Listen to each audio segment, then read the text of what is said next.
జగన్మోహన్ రెడ్డి గారి పట్ల, వైఎస్ఆర్ కాంగ్రెస్ పార్టీ పట్ల ప్రజలు ఆదరణ చూపబోతున్నారు. దానికి నిదర్శనం రేపు తప్పకుండా 4వ తారీఖు జరగబోయే ఓట్ల లెక్కింపులో వైఎస్ఆర్ కాంగ్రెస్ పార్టీ అభ్యర్థులు వన్ సైడ్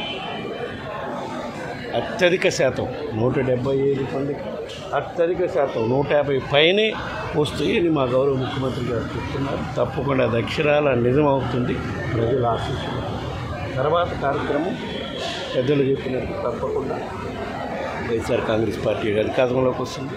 మా గౌరవ ముఖ్యమంత్రి జగన్మోహన్ రెడ్డి గారు ఇచ్చిన మాట ప్రకారం విశాఖలోని 9వ తారీఖు మార్నింగ్ 9:30 ప్రమాణ స్వీకార కార్యక్రమం కూడా విశాఖలో జరుగుతుంది. దానికి పెద్ద ఏర్పాట్లు చేసే కార్యక్రమాలు కూడా మా పార్టీ నాయకులతో చర్చించే కార్యక్రమం కూడా. ఈ వీడియో కానీ మీకు నచ్చినట్లయితే లైక్, కామెంట్, షేర్ చేయండి. మరిన్ని అప్డేట్స్ కోసం సబ్స్క్రైబ్ చేయండి.